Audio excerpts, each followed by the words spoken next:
Okay, we are live now. I'm here with the man, the myth, the legend, Zero Annihilated. How's it going, everybody? Zero here. You can call me Zero, Ironside, or just Lee. Yeah, man, I'm so fucking excited to do this. Okay, so we got a few topics I want to talk about. Basically, Zero, like, if you want to just kind of like talk about, I guess, your YouTube channel and the dev series you made for a minute. I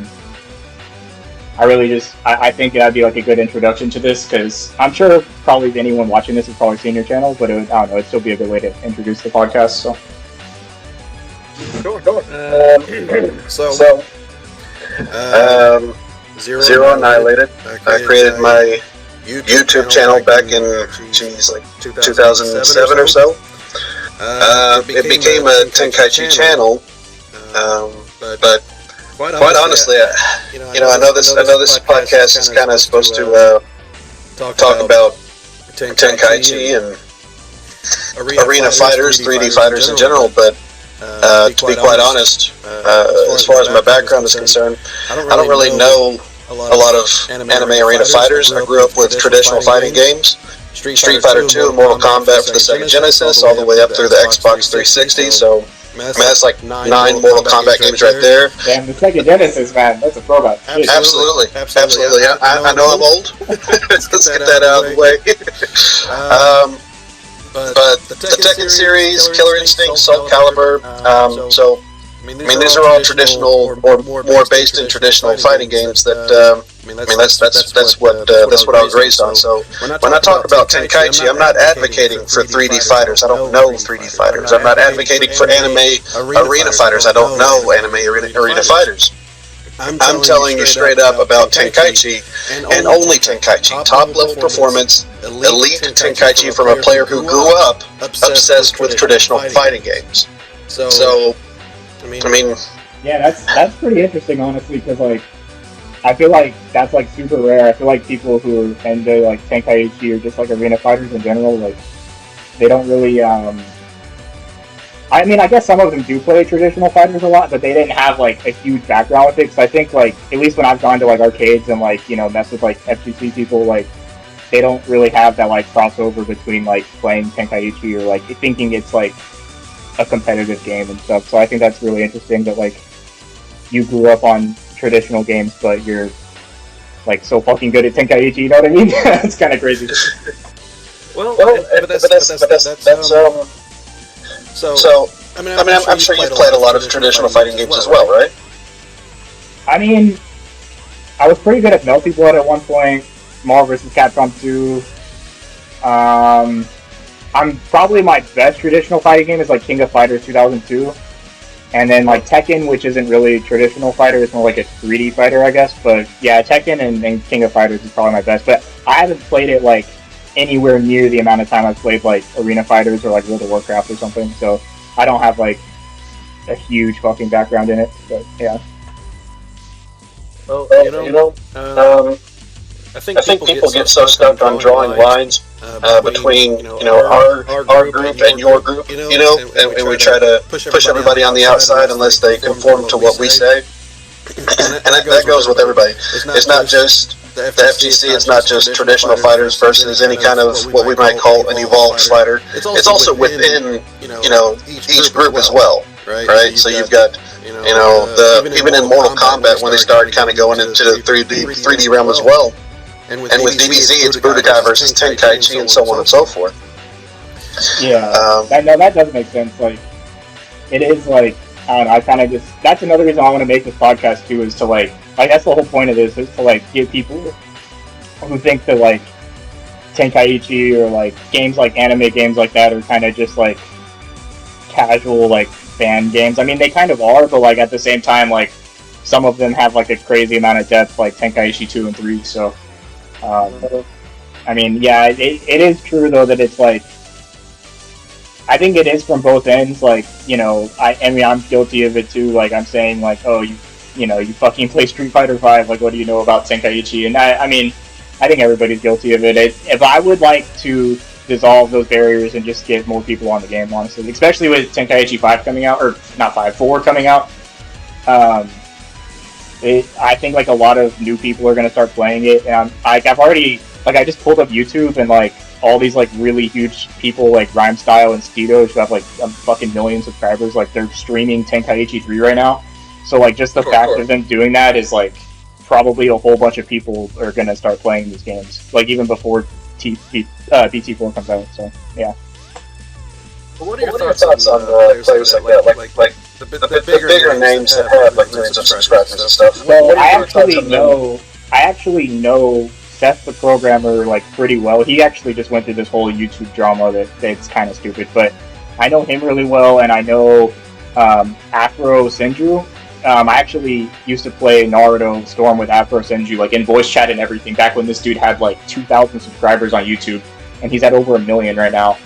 And so like I actually know that guy pretty well, and I will definitely say like their main focus is making content, but like not really gameplay. But a few of them, like Afro Senju, he's actually pretty decent at arena fighters, and like I think like their main focus is making content, which is, it's not like a bad thing, but like you're not gonna see, like, just because like I have 1 million subscribers, that doesn't mean he's like anywhere near like top level of gameplay. But that's not necessarily a bad thing. Like their main focus is to like entertain and make videos, and like it's good to have those kind of people because it like brings awareness to like these games and stuff. Because I'm pretty sure like if like Rhymestyle and Afro Senju like weren't streaming Tenkaichi 3 right now, like there would be a lot less people even interested in it, you know? So. Well, it's interesting that you even mention people like that, and I don't want to group everybody into one category, but I mean I've done a lot of research, not just with Tenkaichi, but just with fighting games in general. But because my interest tends to lie with Tenkaichi, at least with 3D fighters, I've seen a lot of videos about 3D fighters, and I guess the general community's perspective of 3D fighters. Generally speaking, it doesn't seem to get a lot of respect. I don't think it's fair, but I also don't really know a lot about 3D fighters. Tenkaichi is the only 3D fighter that I know. So kind of like Super Smash Bros. Melee for platformer fighters. I don't know anything about platform fighters. Is Melee just so great that it sets itself apart from platform fighters and is not an accurate representation of platform fighters? Or are they all like that? Is that kind of how it is for Tenkaichi? Where Tenkaichi is a 3D fighter, but it's not exactly an accurate representation of 3D fighters. Yeah, I mean, so I think there's a few games that I would say Tenkaichi 2 and 3 are the best 3D fighters. I mean, it's kind of like undebatable. There's a few games that are like very good. Like I would say the Gundam Versus games, like those games are I actually was in Japan for like a pretty long time in 2019, and the main form, like people in Japan, of course they play consoles, but a lot of them just go to arcades, and there's an arcade on every street. And when you go into the arcade, at least in 2019, literally half the arcade was just this Gundam game, and it's a 3D like arena fighter, and it's like fucking huge there. And I think like Gundam is a really good game.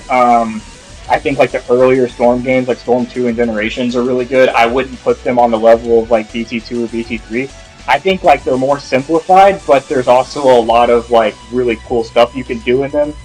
And I think that because they had like good online from the moment they came out, and a lot more people were playing them competitively against each other, I think like the competitive scene of those games kind of outgrew Tenkaichi, not because the game is better, just because people were playing it so much against each other for so many years that like it's like Tenkaichi hasn't really had that, you know what I mean? Like BT3 net play like just became like playable like pretty recently, and BT2 is still like pretty laggy online. You can't even really play it online.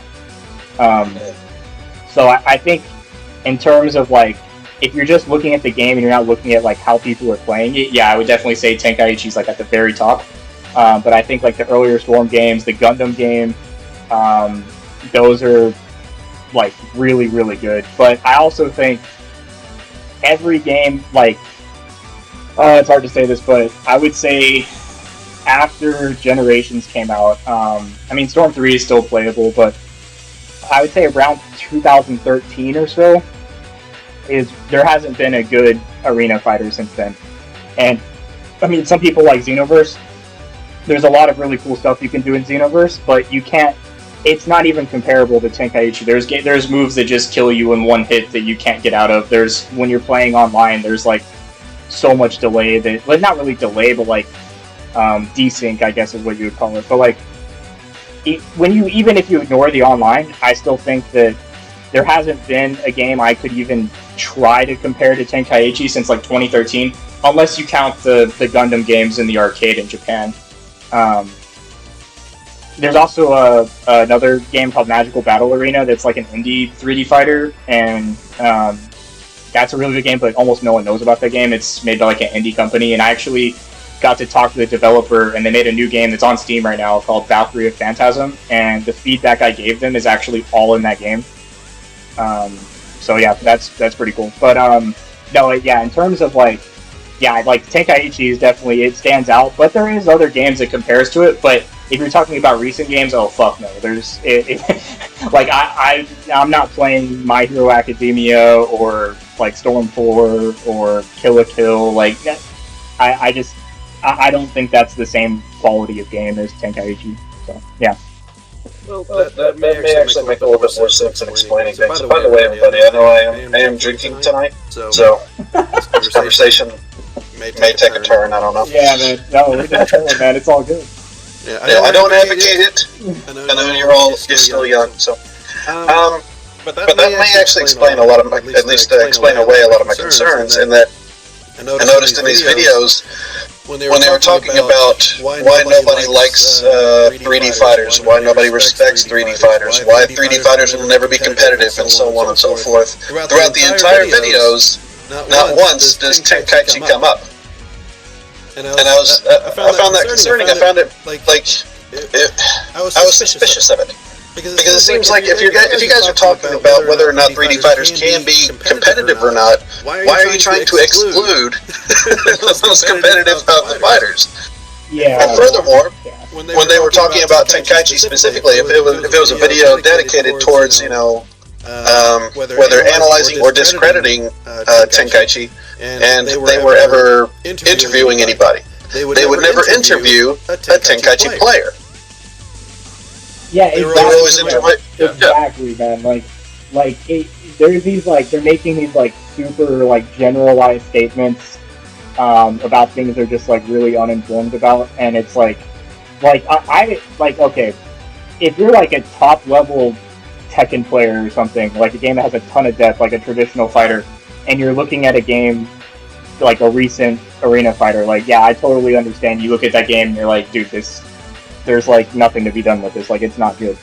But when you're talking about a game that stands out in the 3D fighting community, like Tenkaichi or the early Storms, and they're making these overgeneralized statements without actually talking to someone that actually knows that game really well, it just looks really bad. And a lot of these people do have big YouTube channels, and it's it just puts a certain stigma out there. So yeah, I get what you're saying.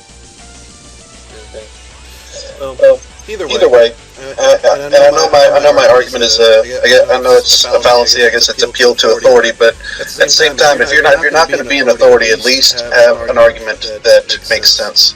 And I think that's what we're here to do. I mean, you've got a background in actually playing a lot of these arena fighters that I haven't played.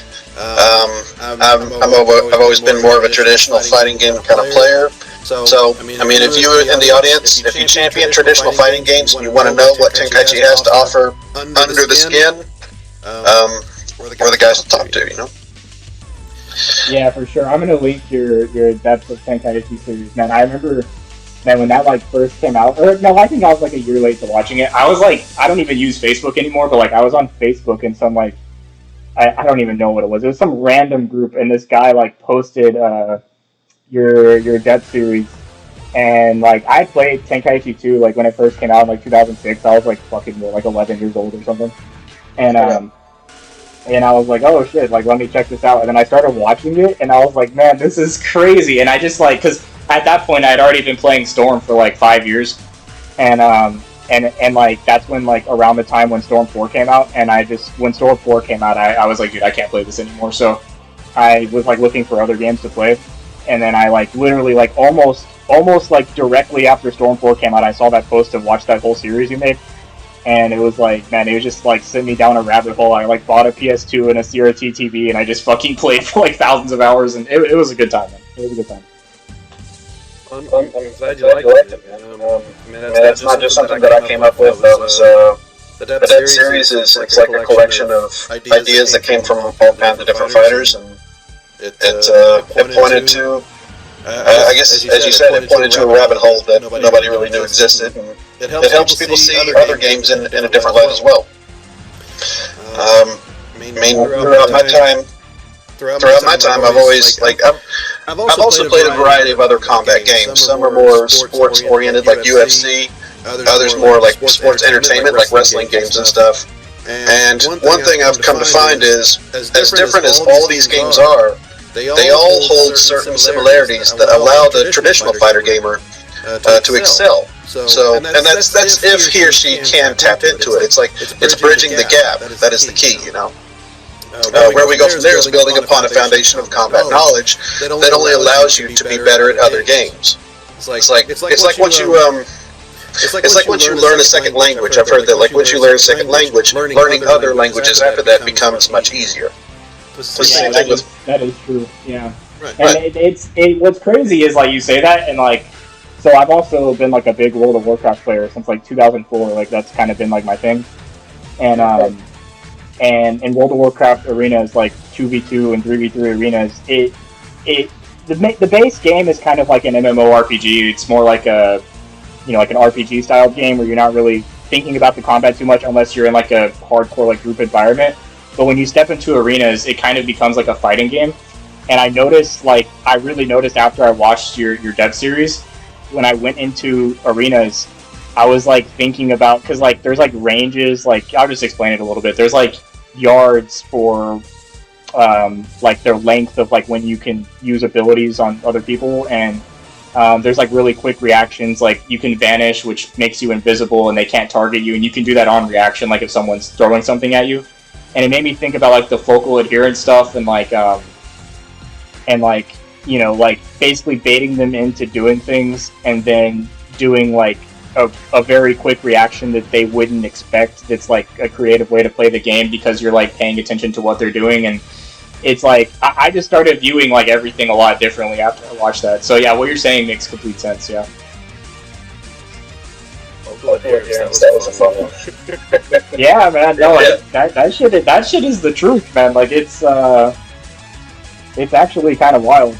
It's actually kind of wild, like, because like I would say, like, you know, in BT2, like you can just, you know, do a bunch of like ground dash, like Enigma dashes or whatever, like super fast, and you can be really good at like free will, and you can be like a really fast player. But if you can't do basic inputs on reaction to what the other person's doing, like sways and stuff like that, like step-ins, or just like for example, like when you hold a direction and tap guard, like that gets you out of so much stuff in BT2 that like you don't really realize it when you're playing against the computer because they never do it. But like if you're playing against a real person, you can guard out of like so much stuff. It's crazy, and it's like, yeah. So it's like what do I say? Like the focal adherence really comes into play, even if you like are really mechanically good at the game and like doing all the very fast inputs. If you can't react to what the other person is doing, even with just basic inputs,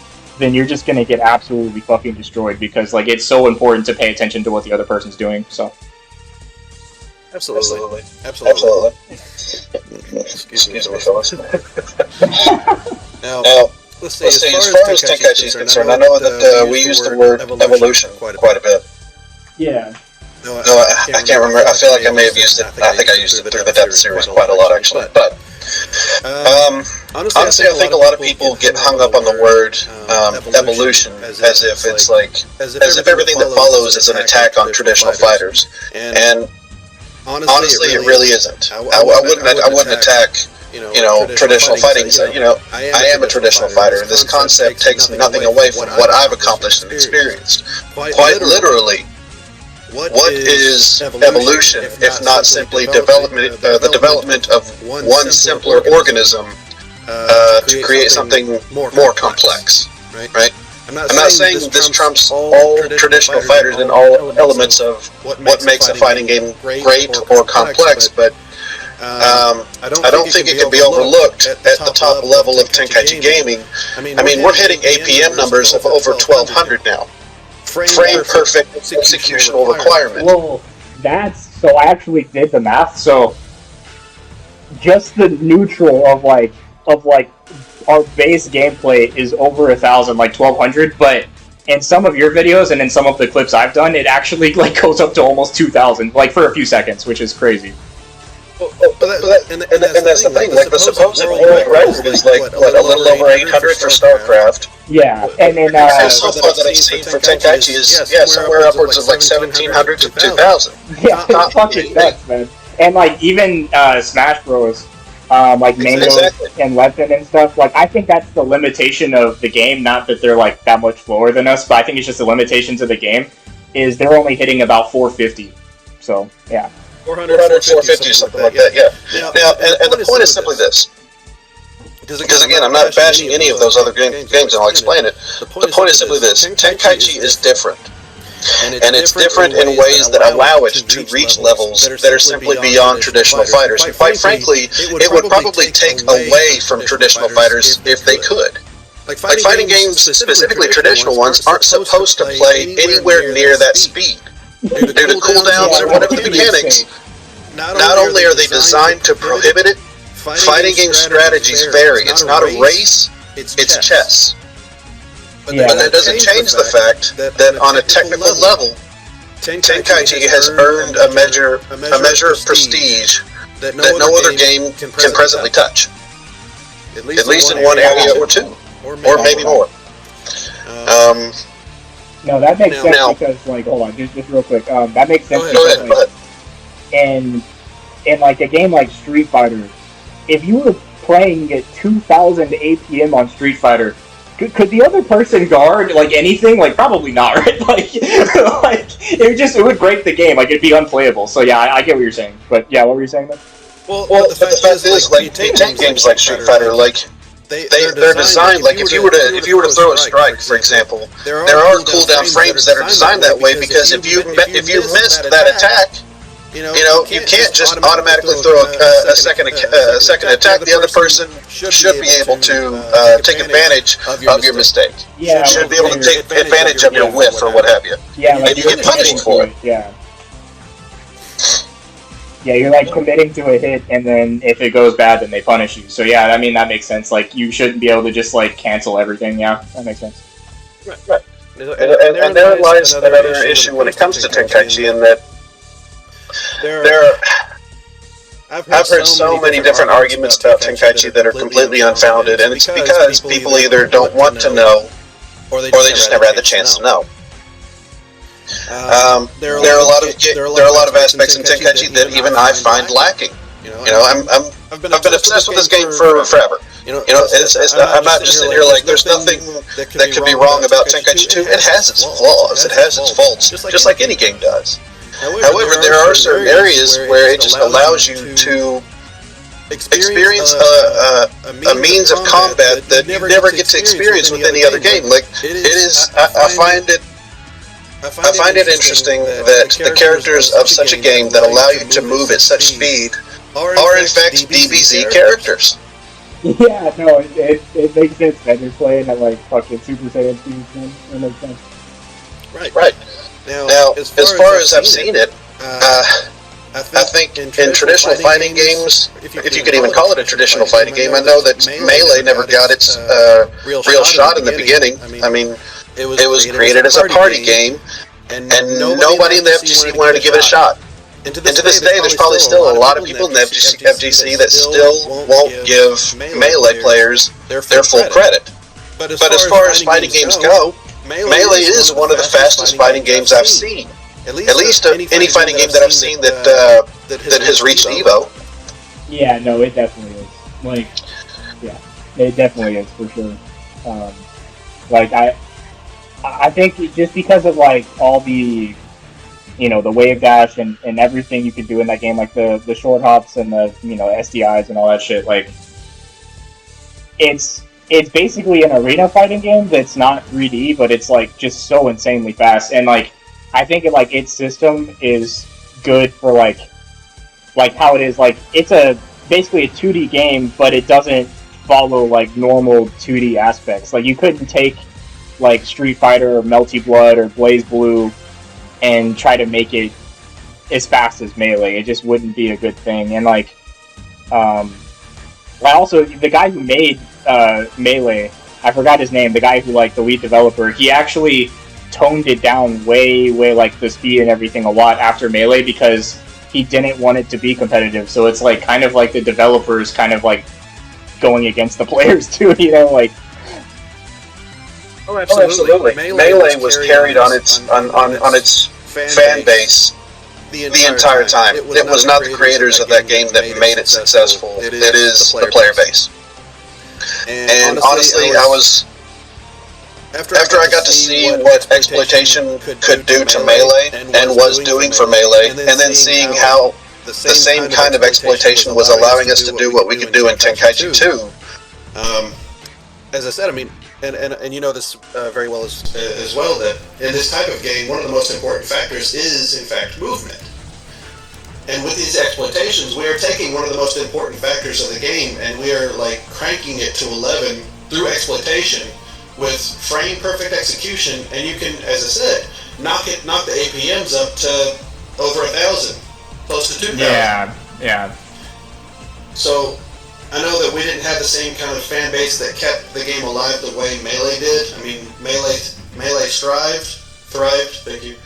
Melee thrived, and even to this day, I still watch the tournaments. Players like Mango, Armada. I mean, Armada doesn't play anymore, but I mean, but the history is there. These players are amazing, and it's because these players kept on going and kept on going, kept on finding new stuff, and kept the competitive scene alive. And gotta say, it's a little heartbreaking to see what Tenkaichi 2 had in its back pocket, but everybody already moved on to Tenkaichi 3, and then Raging Blast, and then Raging Blast 2, and then Xenoverse, and Xenoverse 2, and so on and so forth. To the point where we got, Fighters, DBZ Fighters? Yeah. People are now coming out saying, the first real competitive DBZ fighting game. I'm like, you guys don't know dick. Yeah, no, and I mean, Fighters, I guess, is a decent traditional fighting game, but I actually think that like people who are really into traditional fighters, like Marvel vs. Capcom 2 players and stuff, they're not looking at DBZ Fighters and being like, oh, this game's like the fucking gift of God or something. You know what I mean? Like it's like revered as like the first competitive fighter because it like follows a certain set of rules that people have like in their head, right? But like I think even in its own community, like people recognize it's like not the fucking top tier of 2D fighters. So yeah, it is a little bit silly to say that for sure. Well, now that actually kind of brings up another point. I was saying this in another Discord recently, especially after the release of the new game. So it took me a long time to really come to terms with it, but I remember there were a lot of debates, if you could call them debates, between the Budokai community and the Tenkaichi community about which game was better, right? Yeah, they were calling it like a simulator, right? Yeah. Well, whatever their arguments, they never really held up. But the point being that, like what I noticed, it really seemed one-sided regarding the amount of respect that was paid to the other side. It really seemed to me, and I try not to be biased because I love Budokai games as well, but it really seemed to me that between the two, Tenkaichi players had a lot more respect towards Budokai than Budokai players had towards Tenkaichi. That is very true. Yeah, that is pretty true. It is pretty true, but and I kept wondering, like, where does this come from? Because if you play Budokai, you see that these are great games. If you play Tenkaichi, you see that these are great games. So where's the animosity coming from? Why is it coming? And why is it being lobbed directly at Tenkaichi? And I think I figured it out. And it's not an attack on Budokai. I think this is just the truth that they know. And maybe they'll say it, maybe they won't. Tenkaichi effectively killed Budokai. Yeah, Budokai 3 came out. I mean, they were doing Budokai games. They had the Shin Budokai. They even had Infinite World. All right, these games were successful. They had a community that was very passionate about it. They had the drive. If you look at SJ2's videos, are you familiar? Yeah, no, that guy is an absolute monster. He's really good. Dude is a beast. He is a master of the Budokai. And anybody who sees his videos is just in awe of what this man can do.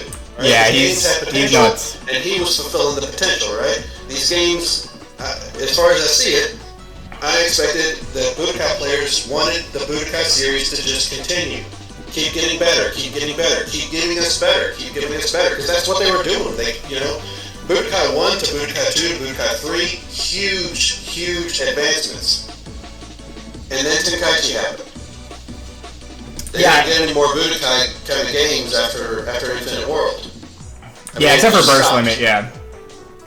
And then, we got Tenkaichi, we got Tenkaichi 2, Tenkaichi 3, and then after that, we kept wanting more Tenkaichi, and we didn't get it. We got Raging Blast and so on and so forth, but at the same time, it was Tenkaichi that killed Budokai because it took its fan base that was going in one direction, which was more towards the two-dimensional realm, and then kicked it into a 90-degree to where it's now going towards the 3D realm. So it doesn't even have to be a continuation of Tenkaichi games. It can just be a continuation of 3D type of Tenkaichi or DBZ games, and there's no more Budokai. Yeah, that actually makes a lot of sense because I think, there was a huge, there even is still right now a pretty big, Budokai competitive scene, but I think a lot, especially in the early days, a lot of people were just playing it because it was a Dragon Ball Z game, right? And playing for the story mode and stuff. And then I think when Tenkaichi came out, it kind of catered to those people even more because there was more characters, more things to do, and it was they weren't even really concerned about the combat of either game. It was more so just let me hop on Dragon Ball and have a good time and play with these characters and stuff. So I think that definitely took away from Budokai. But I also think Budokai 3 came out in 2004 and Tenkaichi 1 came out in 2005. So yeah, it's that crowd of people they still exist today. They kind of just hop bandwagon game from bandwagon game, just kind of I don't know, role playing, whatever I don't know what the fuck they do, but they I think that crowd of people really hopped from 2004 to 2005 to Tenkaichi 1, and then by the time Tenkaichi 3 came out, it was just revered as this huge thing. And even though I think Raging Blast is a huge step down combat wise, it still sold really well on PS3, and there's people that still play that online on PS3 servers right now, so it kind of says a lot. But yeah, I think how do I say this, the whole argument between Budokai and Tenkaichi, there was a lot of people, I don't want to name names, but there was a lot of people with bigger YouTube channels that were Budokai players that made entire videos specifically about Tenkaichi, saying it was a simulator game, literally putting Dragon Ball Z Connect in the thumbnail, which if you know what video I'm talking about, then yeah, but just saying just the most ridiculous arguments and things that just they don't make any sense, and it's basically the same thing as if the amount of depth these guys went into with playing Tenkaichi and trying to learn it. It's literally if you went on Budokai, you didn't even look at the combo list, you didn't even look at what charge tick cancels could be canceled or whatever. You just went in and started spamming square and then pressing right circle for Kamehameha, and that's you're okay, that's the whole game. That's the amount of depth these guys were looking into Tenkaichi, and then just saying it was this horrible game, and it's well, you're not even really making valid points because the stuff you're saying just isn't true. So yeah, that's my opinion on that. But yeah, and it's a valid opinion. Yeah. And I'm not here to bash you the game. I had a fantastic time with Budokai. In fact, by the time I saw Saiyan Gen 2 doing his thing, I had no idea combos could be done like that. It was insane. Yeah, that guy's a fucking monster, man. Right, but once you learn how the combos are done just by watching him, and you go back and you look at like the tutorials and you look at the combo list, all of a sudden all that stuff makes sense to you. Because you're like, okay, that one's uppercase, so I guess that's a chargeable one, which means I can cancel it, which means I can then use that cancel combo to, it started making a little bit more sense that way. With Tenkaichi 2, its greatness didn't really come from the tutorial, it didn't come from the move list, it came from exploitation. Pretty much all of it came from exploitation. So there's nothing you can look into the tutorial and say, oh, okay, that's how he's doing that. You don't know. It's definitely like I really think you could spend like thousands of hours playing Tenkaichi and not discover like a lot of the stuff that we know about it. Like that's why it fucking blew my mind like that you found all of this stuff, because like people have spent, like I know some people who have played this game literally since 2006 and they don't know any of this stuff. Like I have a few of these guys added on Discord that basically like they've been playing the game for a long time. They're like, later 20s, early 30s. They didn't know the ground dash. They didn't know free will. They didn't know any of this stuff. And they played the game for 16, 17 years at this point. So it's like, I kind of don't blame the Budokai guys for thinking it's not as good of a game as it actually is. Just because it's finding the stuff, it's not easy, it's kind of crazy. Well, but you know what?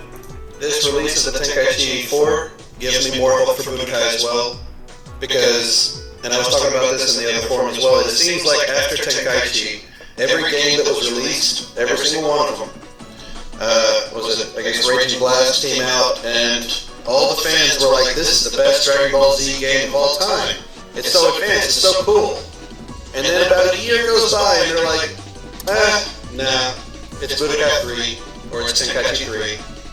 And then another game comes out, and they play that one, and they're like, no, actually, guys, this one's the new best DBZ game of all time. Then a year goes by, and they're like, actually, no, it's still the golden age of DBZ games. It's Budokai 3, it's Tenkaichi 2, it's Tenkaichi 3. Yep. And it keeps going on. They even released an HD Budokai series, I guess, trying to revitalize things, but it just didn't take, I guess, as much as we'd hoped. But here we are, after game release and game release and game release. It's like I imagine the creators are thinking to themselves, one of these days we're going to create a game where everybody is just going to be so on board with it. They're going to forget everything about Budokai. They're going to forget everything about Tenkaichi. That's going to be that. And it's like that day never came. And they were like, you know what? Fuck it. Let's make him over Tenkaichi game. No, dude, they're like, we can't beat him, just join him then, for sure. So here we are, we're coming full circle, but if they can do it with Tenkaichi, and I've seen the graphics of this thing, it looks amazing.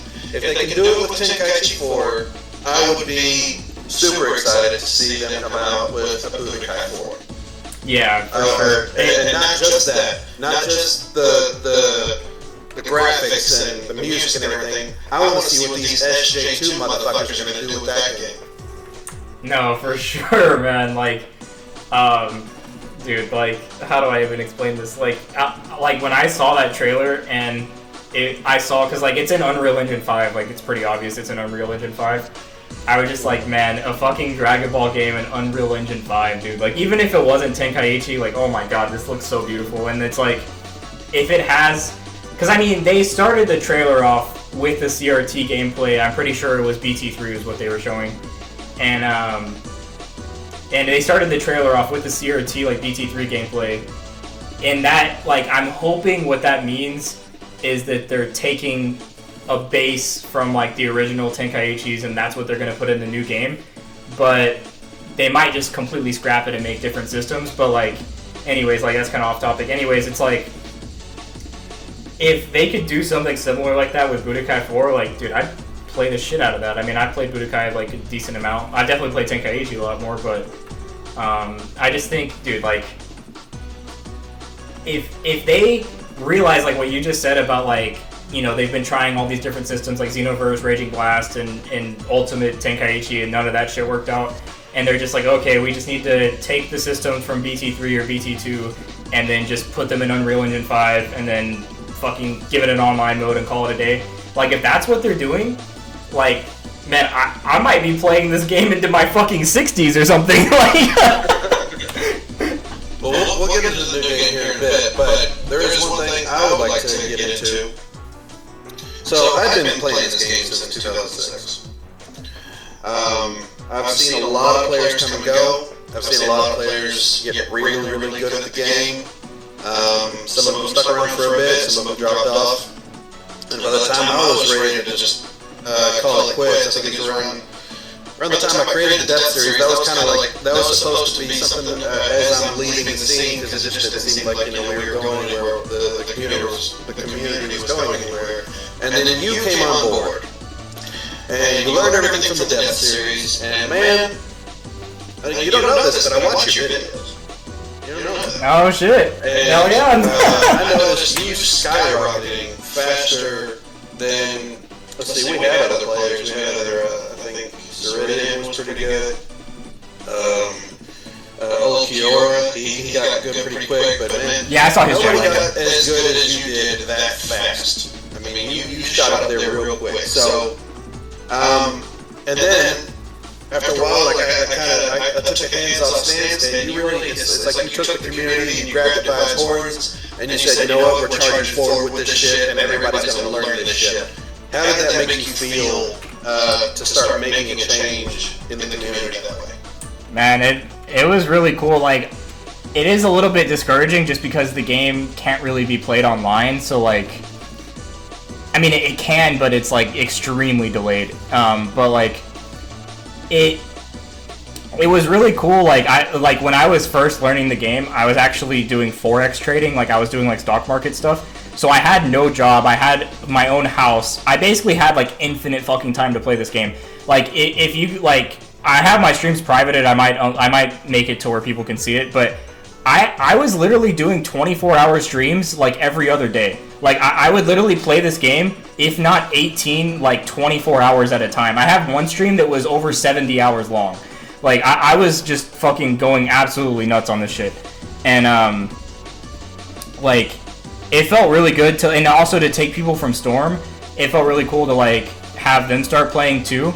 But I think like the hardest thing has been trying to get people to like play against each other, just because it's like, yeah, like we're learning the game and it is probably the best, 3D fighter out there, but we're having problems like doing like PvP on it. So I would say it was like, man, like 2016 to like 2019, dude, those were some good fucking times just playing against the CPU. And like I had like a whole CRT and like a modded PS2, so I could just load the game off of USB and stuff, and like all the people coming in my stream back then and stuff. It was a really good time. But I think now we're in a spot where there's a good amount of people who actually know the game really well, and there's like Tunechi, like he's basically only played the game like in delay, so he's like weirdly fucking good at it. Like he's like a he's like a like really, really weirdly good at playing in like extreme amounts of lag. And it's like, dude, like I literally can't even like hold guard and like tap out of things you can tap out of, and he's like doing free will flanks on me. Like, how the fuck are you pressing all these buttons? Like, but yeah, I think we're in a spot right now where more people are like getting like pretty fucking good at the game, and I really just want to just take it online somehow. And I think T3 is in a really good spot to be online. Like I actually, just before this podcast, I was playing a guy named Majin on T3, and like that connection feels flawless. Like you can actually play the game online, like barely worse than if you were playing locally. It's very comparable. It's really good.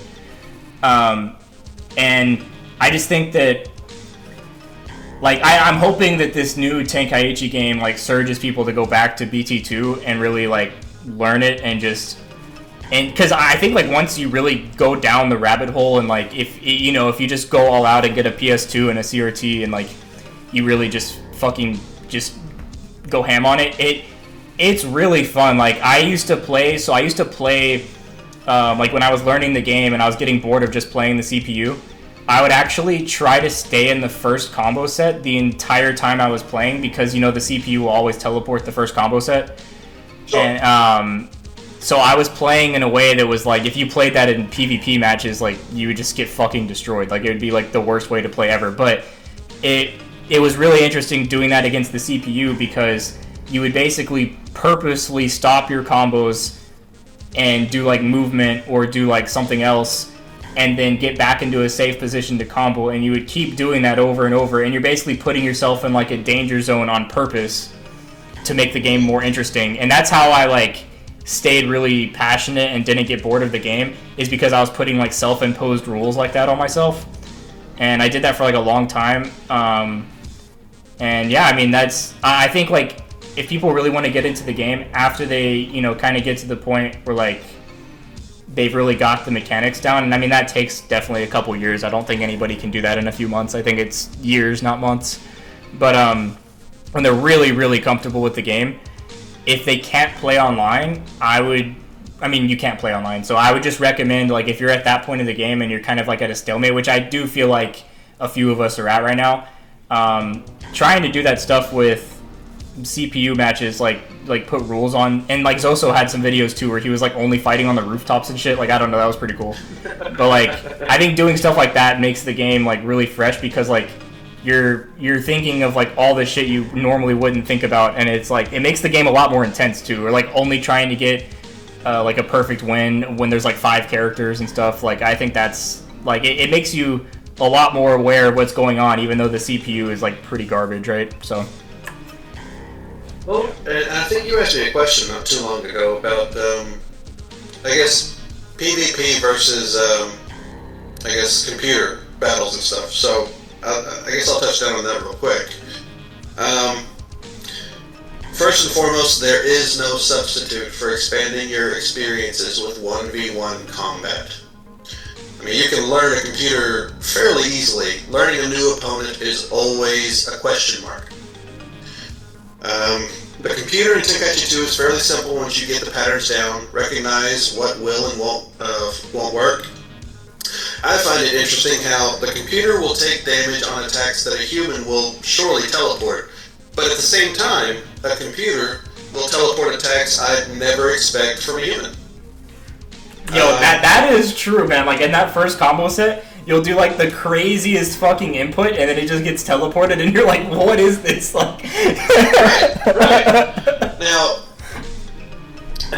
the best way I would describe the Tenkaichi system for computer gaming would be, most fighting games are designed to present you with a challenge that you must overcome. Once you've overcome the challenge, the game quickly loses its replay value. Yeah. Right? Tenkaichi, on the other hand, is a game that allows you to challenge yourself. Ergo, this kind of value is all of what you as the player put into it. And this is the difference between watching a performance by Zoso, Shadow, myself, you, and everything else you find online. But in order to be a well-rounded player, to truly master the game and everything it has to offer, one must engage with both. I have often compared this to Mario Kart. 64 in my case, because I'm fucking old. It has different modes. It has the Grand Prix, the time trials, versus mode, battle mode. But if someone earns a world record time on every single track, every single one of them, that doesn't mean he can beat you in battle mode. And if someone seems unstoppable in battle mode, that doesn't break any records. See what I'm saying? Like, in order to be a true master, you have to engage in both. You can't just play one or the other. Yeah, no, that does make sense. That actually makes like too much sense, because it's like you want to be like well-rounded, right? So like for example, like I've done PvP matches locally, but especially online, you can, how do I explain it? You can kind of stand still and press square, and just because there's the fucking feeling of the game is so heavy that you'll most likely, if you're doing some kind of movement mechanic, you'll run into that square combo. But like, how do I put this? Like, a computer, sometimes they do just kind of do square at weird times you wouldn't expect. But a human can kind of do that stuff on purpose to like throw you off, right? But I think like it's hard to say because I just haven't played like a super high level match offline, so it's really hard for me to say. But I think that the computer does stuff you like we were saying earlier you wouldn't really expect, but at the same time its base overall level is really exploitable and it doesn't guard out of everything that you would normally expect it to guard out of. But if you can kind of adjust to like expecting it to, if you just expect it's going to teleport everything in the first combo set, which it does, and you can kind of play around that, if you go into PvP still playing that way, you're just expecting them to teleport everything, that can be a good thing or it can be a bad thing, because like if you do movement out of something when you think they're going to teleport it and they don't teleport it and they just press square, well now you're turned around and they're hitting you from behind. So it's like, I think it goes both ways. Like, yeah, like you just want to be well-rounded and learn the person you're going against. And yeah. Well, it eliminates options from your meta. I mean, that's the whole point of being a well-rounded opponent or player, is that your meta is also well-rounded. It can adapt to anything. Now, yeah, true. I know that there have been some, as I said, a lot of players that have come and go, and some of them have been really, really good. But I think you really touched down on something. I think that's kind of important, kind of brings a tear to the eye, and that is online gaming with the lag that's involved, and you're dealing with tech that is frame perfect. Yeah, exactly. We're cranking up the APMs. You'll never be able to play at your peak online, which means you'll never be able to play another person at their peak online. Yeah. So the only way to be able to play at your best and have the match of your dreams is offline, but there are so few people that play at this level, you'll probably never get the chance to play that person. Yeah, so when I was living with my friend in like 2020, he's the #1 Naruto Storm player in the world, or one of the very, very top people. He's very good at the game. Don't let say hi. Yeah, for sure. He's the guy that plays Smash Bros. Too. I think I told you about that. But anyways, he started getting into BT2, and like a few months in, he was like actually able to like do free wills, and like he was doing like RGCs, like the rush guard cancel where you continue the combo counter and everything. It's like unblockable and stuff. He was like actually playing the game like pretty fucking good, and like our matches started to get so insanely fast paced. Like, because I joined the Navy, so I moved out of there. But like around the time right before I joined the Navy, like our matches were fucking incredible. I had at least like 50 to 100 matches that I think were like really, really incredible. Like there was stuff like we would Z counter like the first hit 3 times in a row, and then we would be like, okay, fuck this, and try to do like a medium heavy charge, or a medium like a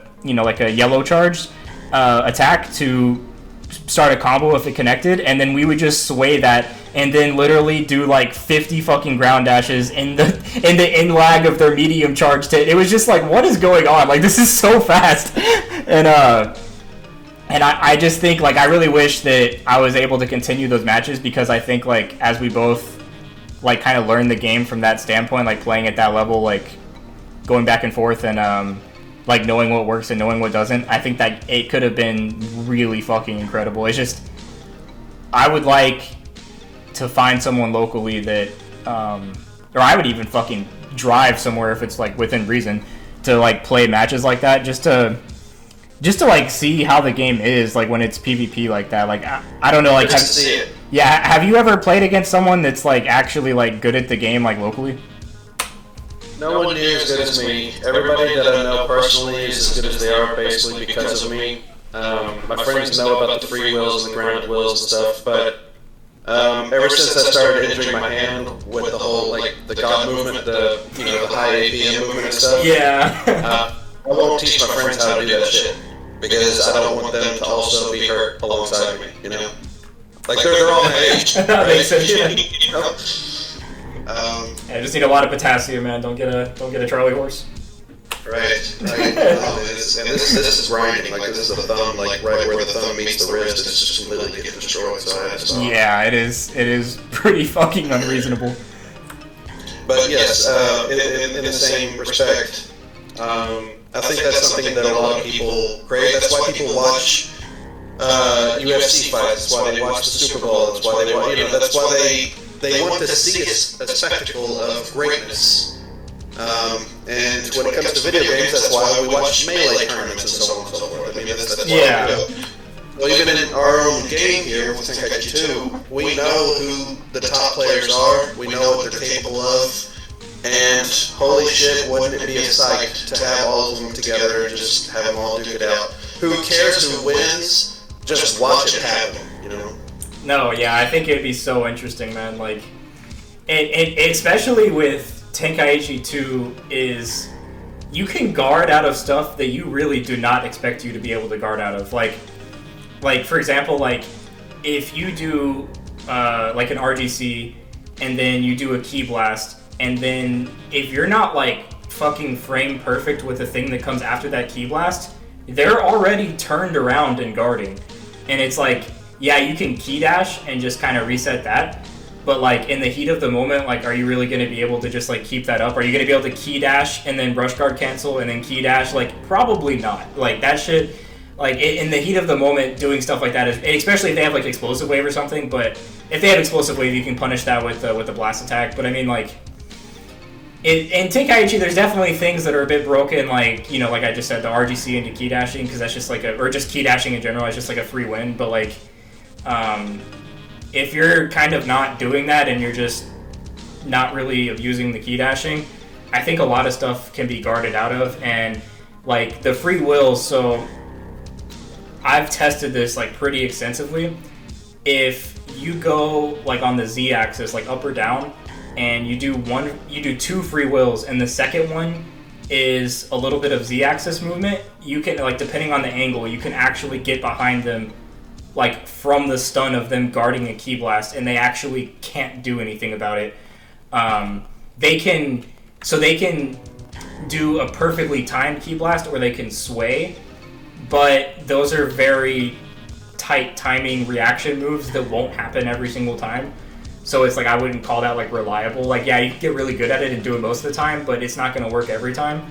And then if you just do a normal free will and go around someone, that shit is getting guarded 100% of the time. Like, it's so easy to just hold direction and guard and just tap guard. And like if you try to like flank like the normal way that like most people would think about when they're just learning the tech, or like when they're playing the CPU and stuff, like that does not work in PvP. So it's just interesting to me, like, how would the games even look when there's no lag and it's like two people that are very, very good at the game? Like, I don't even know what that would look like, man. Like, yeah.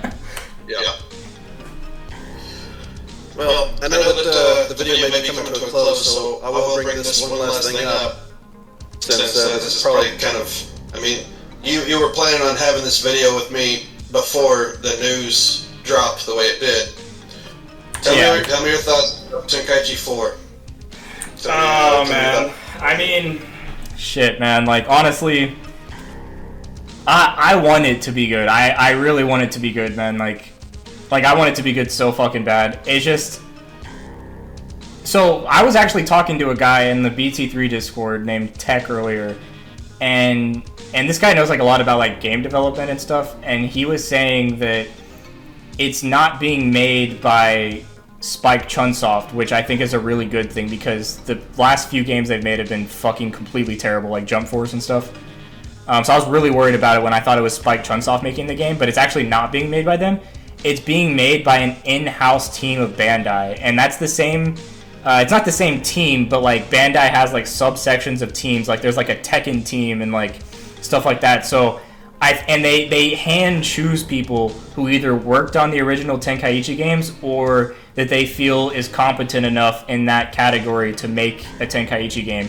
And so like Bandai is making like their own in-house team to do this, and I think that's like such a good sign over like CyberConnect 2, who made Storm and fucked that shit into the ground, or like Spike Chunsoft, who hasn't made a good game in fucking like 15 years. So I think that's actually a really good sign that this game might actually not be that bad. but at the same time, there hasn't been an actually legitimately good arena fighter in so long that it's I'm a little bit pessimistic about it. It might just be completely garbage, but I really hope that's not the case. And the fact that this Bandai team is an in-house of actually competent people, I think that's a really good sign for the game. And I'm more excited for the online is actually going to be PC anime fighters, 3D fighters in general. They don't really have that big of a online community. Even when the game first comes out, it's still not even half the population of PS5 or whatever, PS4. So I think when this game does come out, of course I'm going to play it on PC, but I think the move is to actually buy a PS5. I have an Xbox One, I just don't like the controller, but I think the move is to get a PS5 because that's where the real anime fighting scene is. That's where the good Storm players are, that's where the good Xenoverse players are. They're not really on PC, they're all on fucking console. So I think when Tenkaichi 4 comes out, I'm definitely going to play it on PS5. I have a huge community of people from Storm, and they're pretty into trying it, and they've taken Storm to a crazy high level. So if they do the same thing with this game, it could just be so insanely competitive, with all these people that are really hyped about it. And a lot of them didn't get the chance to play the older games, but they've been pretty I know a guy that has 20,000 hours in Xenoverse 2. That game's been out for 6 years. Do the math. That guy basically hasn't logged off. It's ridiculous.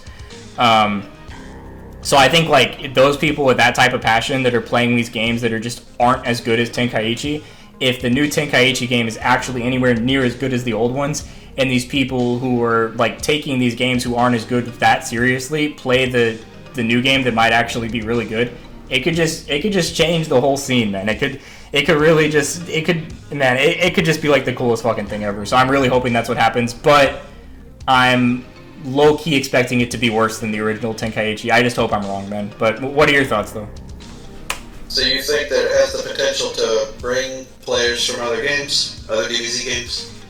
Yeah, I think that there's a really hardcore community of anime 3D fighters on console that are just really, really into that stuff, and they don't have a PS2, they don't really play PC, so they don't have emulators and stuff, and they're just stuck on Xenoverse or stuck on Storm 4, and they're just in a fucking prison playing bad games. And I think if this game's actually good, the people with that type of dedication that are they're really used to PvP environments and stuff, if they can bring that to Tenkaichi, and the Tenkaichi game's actually kind of how it was the old ones, dude, it's gonna be some shit we aren't expecting. There's gonna be some very, very good people at those games. I hope that's what happens. Me too. Yeah. I don't know. I think it really comes down to who these people are that are making it. Have they been paying attention over the past 15 years? Not just what the people want, but also what's been brought to the surface in the games that have kept it alive. Yeah, for sure. So, but hey, here's the Tenkaichi 4. Potentially the birth of the next generation of Tenkaichi players, and we'll see Acrylic 2.0, Zero 2.0, Zoso 2.0. Yeah, man, passing the torch, man. Shit, man. Yeah, it's crazy, man. It's been you know what the crazy part was? I was just on the stream of the place that got announced. I forgot what it was called. I was just on that YouTube stream just watching it, and the first 30 seconds I clicked on it was the Tenkaichi 4 announcement, and I'm like, dude, this is an act of God. How did I just click on the stream when this gets announced live? Bro, SJ2 messaged me on Facebook and said, hey, oh wow, I thought you'd like this. That's crazy, man. That's crazy. Well, damn, man, it's been a really good podcast. I could honestly just do this forever, but I have to get up in 5 hours, so. Yeah, man, go to bed. Go to bed. Yeah, but no, this is awesome. If you ever want to do this again, let me know. This was a really good time. So. Yeah, man. Everybody, this is Acrylic's badass Tenkaichi 2 player. Look him up. He's got the YouTube channel, all the good stuff. And I'm Zero Annihilated. Y'all have a great one.